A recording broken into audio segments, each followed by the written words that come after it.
আসসালামু আলাইকুম রহমতুল্লাহ। ভারত বিভিন্ন দেশে অস্ত্র বিক্রি করছে এখন। তারই ধারাবাহিকতায় আপনারা জানেন মায়ানমার, সাইপ্রাস এইসব দেশে অস্ত্র বিক্রি করে থাকেন। বড় বড় উন্নত রাষ্ট্রে বিভিন্ন ধরনের অস্ত্রের আউটপার্ট ও বিক্রি করে থাকেন। আফ্রিকার দেশ আইভরি কোস্ট ভারতের তৈরি HAL হেল লাইট কমব্যাট হেলিকপ্টার প্রচণ্ড কেনার আগ্রহ প্রকাশ করেছে। আপনারা জানেন ইন্দোনেশিয়ায় তেজস বিক্রি করার পরিকল্পনা হয়েছে। আরও অস্ত্রশস্ত্র ভারী সেগুলো বিক্রি করার জন্য তারা চুক্তিবদ্ধ হয়েছে।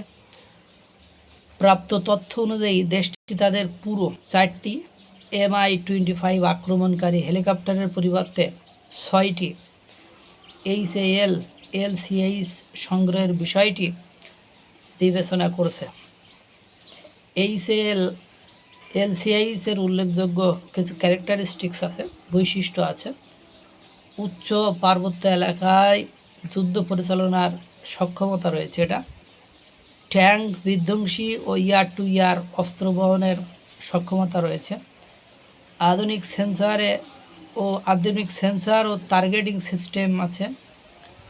দিনরাত সবসময় আবহাওয়া অভিযান পরিচালনা করার সক্ষমতা রয়েছে। যদি এই চুক্তি বাস্তবায়িত হয় তবে এটি মেক ইন ইন্ডিয়া উদ্যোগের অধীনে ভারতের প্রতিরক্ষা রপ্তানির জন্য একটি গুরুত্বপূর্ণ সাফল্য হবে এবং আফ্রিকার বাজারে ভারতীয় প্রতিরক্ষা সরঞ্জামের উপস্থিতি আরও শক্তিশালী করবে। বর্তমানে এটি আগ্রহ প্রকাশের পর্যায়ে রয়েছে। দুই দেশের মধ্যে চূড়ান্ত ক্রয় চুক্তি স্বাক্ষরিত হয়েছে এমন কোনো সরকারি ঘোষণা যদিও এখনও মেলেনি, কিন্তু আলোচনা অনেকটাই এগিয়ে গিয়েছে।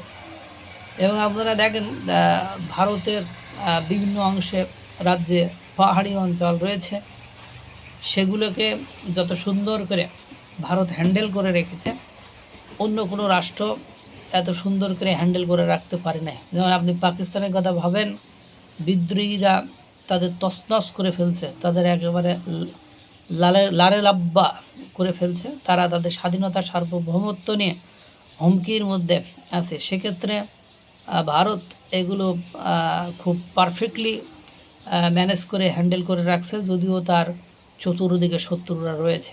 আল্লাহ তাআলা সকলকে ভালো রাখুক, সুস্থ রাখুক। আসসালামু আলাইকুম ওয়া রাহমাতুল্লাহ।